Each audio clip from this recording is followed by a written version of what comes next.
Good evening, welcome to India 360. ప్రధానమంత్రి నరేంద్ర మోదీ ప్రమాణ స్వీకారోత్సవం ఘనంగా నిర్వహించారు ఢిల్లీలో.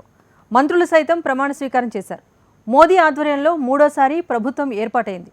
గతంలో పూర్తిగా బీజేపీ మెజార్టీతో ఉండటంతో మంత్రి పదవుల కేటాయింపులో బీజేపీకి మోదీకి పూర్తి స్వేచ్ఛ ఉండేది. కానీ ఈసారి ఎన్డీఏ కూటమి ఆధ్వర్యంలో సంకీర్ణ ప్రభుత్వం ఏర్పాటైంది. దీంతో మిత్రపక్షాలకు కూడా మంత్రి పదవులను మోదీ కేటాయించాల్సిన పరిస్థితి ఏర్పడింది. 80% మంత్రిత్వ శాఖలను తన వద్ద ఉంచుకొని మిగిలిన 20% పదవులను బీజేపీ మిత్రపక్షాలకు కేటాయించింది. అయితే మోదీ 3.0లో ఎవరెవరు బెర్త్ దక్కించుకున్నారు? ఆ నాయకులకే క్యాబినెట్లో చోటు దక్కడానికి కారణమేంటి? మిత్రపక్షాల్లో ఎవరెవరికి ఎన్ని సీట్లు ఇచ్చారు? వద్ది స్టోరీ.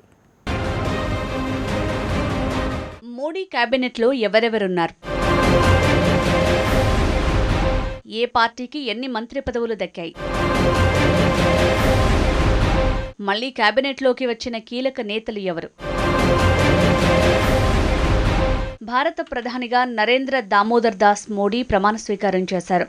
2014-2019 ఎన్నికల్లో విజయం తర్వాత రెండుసార్లు ప్రధానిగా బాధ్యతలు చేపట్టిన మోడీ 2024 ఎన్నికల్లో కూటమి గెలుపుతో వరుసగా మూడోసారి అత్యున్నత పీఠమెక్కిన రెండో వ్యక్తిగా అరుదైన రికార్డు సాధించారు. రాష్ట్రపతి భవన్లో అట్టహాసంగా జరిగిన ఈ వేడుకల్లో రాష్ట్రపతి ద్రౌపది ముర్ము ఆయనతో ప్రమాణ స్వీకారం చేయించారు. అనంతరం 71 మంది మంత్రులు ప్రమాణ స్వీకారం చేశారు. వారిలో 85% మంది బీజేపీకి చెందిన వారే ఉన్నారు. అంటే 71 మంత్రిత్వ శాఖల్లో 60 శాఖలను బీజేపీ ఉంచుకుంది. ప్రధాన మిత్రపక్షాలకు 2 చొప్పున మంత్రి పదవులు కేటాయించారు. తెలుగుదేశం పార్టీ టీడీపీకి 2 శాఖలు, జనతాదళ్ జేడీయూకి 2 శాఖలను ఇచ్చారన్నమాట. మిగిలిన మిత్రపక్షాలకు ఒక్కో మంత్రిత్వ శాఖ లభించింది.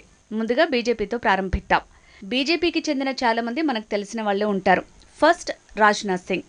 ఉత్తరప్రదేశ్ మాజీ ముఖ్యమంత్రి, బీజేపీ అధ్యక్షుడిగా పనిచేసిన రాజ్నాథ్ మోడీ ఆధ్వర్యంలో పలు శాఖలకు మంత్రిగా పనిచేశారు.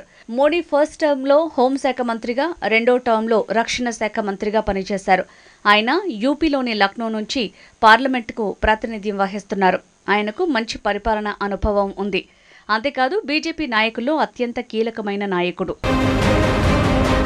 రెండో కీలకమైన బీజేపీ నేత అమిత్ షా. ఆయన గుజరాత్లోని గాంధీనగర్ పార్లమెంటుకు ప్రాతినిధ్యం వహిస్తున్నారు. ఆయన కూడా బీజేపీ పార్టీ అధ్యక్షుడిగా పనిచేశారు. ఆయన ఆధ్వర్యంలోనే 2019లో పార్టీ రికార్డు మెజారిటీని సాధించింది. 2019 ఎన్నికల తర్వాత ఆయనకు కేబినెట్లో స్థానం దక్కింది. మోడీ సెకండ్ టర్మ్లో హోంశాఖ మంత్రిగా పనిచేశారు. కొన్ని దశాబ్దాల తర్వాత అత్యంత శక్తివంతమైన మినిస్టర్గా అమిత్ షాకు పేరు దక్కింది. అమిత్ షా బలం సంస్థాగతంగా ఎదిగిన నాయకుడు కావటమే. అంతేకాదు ప్రధాని మోడీకి అత్యంత సన్నిహితుడు. మోడీకి షా రైట్ హ్యాండ్గా పిలుస్తారు. మోడీ కేబినెట్లో మళ్లీ చోటు సంపాదించిన మూడో నేత నితిన్ గడ్కరీ. ఆయన మహారాష్ట్రలోని నాగపూర్ పార్లమెంటు నియోజకవర్గానికి ప్రాతినిధ్యం వహిస్తున్నారు. గడ్కరీ సైతం బీజేపీ అధ్యక్షుడిగా పనిచేసిన వారే కావటం విశేషం. బీజేపీ ఆధ్వర్యంలో పలుమార్లు ఆయన మంత్రిత్వ శాఖలను నిర్వహించారు. షిప్పింగ్, చిన్న మధ్య తరహా పరిశ్రమలు, జలవనరులు, గ్రామీణ అభివృద్ధి, జాతీయ రహదారుల శాఖల్లో పనిచేసిన అనుభవం ఆయనకు ఉంది. నితిన్ గడ్కరీకి బీజేపీ అనుబంధ సంస్థ ఆర్ఎస్ఎస్తో అత్యంత సన్నిహిత సంబంధాలున్నాయి. ఆయన ట్రాక్ రికార్డు కూడా ఆకట్టుకుంటుంది. ప్రత్యేకించి జాతీయ రహదారుల్లో మంచి పేరు సంపాదించారు. నిర్మలా సీతారామన్కు సైతం మళ్లీ కేబినెట్లో చోటు దక్కింది. పార్లమెంటు ఎన్నికల్లో ఆమె పోటీ చేయలేదు. అయితే మంత్రి పదవిని ఆమె ఎలా దక్కించుకుంటారు? లోక్సభ ఎన్నికల్లో గెలవకపోయినా రాజ్యసభ సభ్యులు కూడా మంత్రి పదవులను చేపట్టేందుకు రాజ్యాంగం అవకాశం కల్పిస్తోంది. నిర్మలా సీతారామన్ కర్ణాటక నుంచి రాజ్యసభకు ప్రాతినిధ్యం వహిస్తున్నారు. మోడీ సెకండ్ టర్మ్లో ఆమె ఆర్థిక శాఖ మంత్రిగా బాధ్యతలు నిర్వర్తించారు. మోడీ మొదటి టర్మ్లో రక్షణ శాఖ మంత్రిగా కూడా నిర్మలా సీతారామన్ పనిచేశారు. ఆమె అత్యంత వేగంగా ఎదిగిన నాయకురాలు.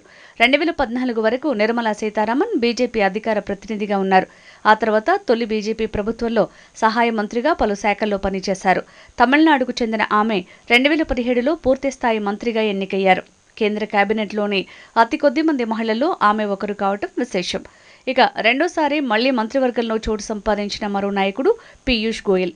ఆయన కూడా అత్యంత వేగంగా ఎదిగిన నాయకుల్లో ఒకరు. 2014లో బీజేపీ సోషల్ మీడియా ప్రచార బాధ్యతలు నిర్వర్తించారు. అంతేకాదు బీజేపీ అధికార ప్రతినిధిగా కూడా ఉన్నారు. మోడీ మొదటి టర్మ్లో కేంద్ర సహాయ మంత్రిగా పనిచేశారు. 2017లో కేబినెట్ హోదా దక్కింది. అప్పటి నుంచి ఆయన పలు పోర్ట్ఫోలియోలు నిర్వర్తించారు. టెక్స్టైల్స్, వాణిజ్య, వినియోగదారుల వ్యవహారాల శాఖల్లో బీజేపీ తరపున రాజ్యసభకు ప్రాతినిధ్యం వహిస్తున్న పీయూష్ పార్టీ చీఫ్ కమ్యూనికేటర్గా పనిచేశారు. ప్రతిపక్షంపై ఎదురుదాడి చేయటం, ప్రభుత్వాన్ని ప్రతిపక్షాల దాడుల నుంచి రక్షించడంలో కీలకంగా వ్యవహరించారు. తొలిసారి ఆయన లోక్సభకు ఎన్నికయ్యారు. కేబినెట్లో మళ్లీ అడుగుపెట్టిన మరో నాయకుడు ఎస్ జయశంకర్. ఆయన కూడా లోక్సభ ఎన్నికల్లో పోటీ చేయలేదు. రాజ్యసభకు ఆయన ప్రాతినిధ్యం వహిస్తున్నారు. 2019లో ఆయన విదేశాంగ శాఖ మంత్రిగా నియమితులయ్యారు. నిజానికి జయశంకర్ రాజకీయ నాయకుడు కాదు. 2018 వరకు ఆయన దౌత్యవేత్తగా పనిచేశారు. విదేశాంగ శాఖ కార్యదర్శిగా జయశంకర్ రిటైర్డ్ అయ్యారు. ఆయన బలం కమ్యూనికేషన్. పలు దేశాల విదేశాంగ మంత్రులతో జయశంకర్కి సన్నిహిత సంబంధాలున్నాయి. ప్రత్యేకించి పశ్చిమ దేశాలకు జయశంకర్ సుపరిచితులు. సోషల్ మీడియాలో యూత్కు ఆయన ఫేవరెట్ నాయకుడిగా మారారు. మోడీ కేబినెట్లో చోటు దక్కించుకున్న కీలకమైన నాయకులు వీరే. అయితే కొత్తగా కేబినెట్లోకి వచ్చిన నాయకులను ఇప్పుడు చూద్దాం. ఇందులో మొదటి వ్యక్తి శివరాజ్ సింగ్ చౌహాన్. ఆయన మధ్యప్రదేశ్ మాజీ ముఖ్యమంత్రి. విదిశా లోక్సభ నియోజకవర్గం నుంచి ప్రాతినిధ్యం వహిస్తున్నారు. లోక్సభలోకి శివరాజ్ 5వ అడుగుపెట్టారు. 1991 నుంచి 2005 వరకు పార్లమెంట్ సభ్యుడిగా ఉన్నారు. ఆయన బలం ఏంటంటే మంచి పరిపాలనా అనుభవం ఉన్న నాయకుడు కావటమే.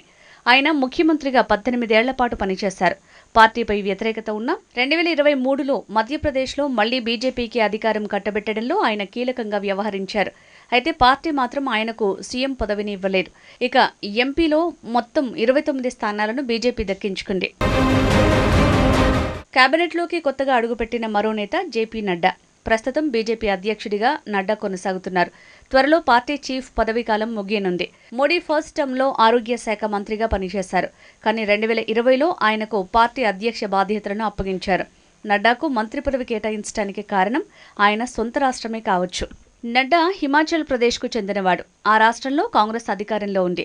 బహుశా ఆ రాష్ట్రంలో ఈసారి అధికారాన్ని దక్కించుకోవాలని బీజేపీ యోచిస్తోంది. కేబినెట్లో మరో కొత్త మొహం హర్యానా మాజీ ముఖ్యమంత్రి మనోహర్ లాల్ ఖట్టర్. హర్యానాలోని కర్నాల్ పార్లమెంటు నియోజకవర్గానికి ఆయన ప్రాతినిధ్యం వహిస్తున్నారు. ఖట్టర్ మంచి పాలకుడిగా నిరూపించుకున్నారు. ఆయనకు ఆర్ఎస్ఎస్తో ఎంతో అనుబంధం ఉంది. బీజేపీలోని కీలకమైన నేతలు వీరు. ఇప్పుడు బీజేపీ భాగస్వామ్య పక్షాల నుంచి మంత్రులైన వారిని చూద్దాం. కర్ణాటక మాజీ సీఎం హెచ్డి కుమారస్వామి మోడీ కేబినెట్లో చోటు దక్కించుకున్నారు.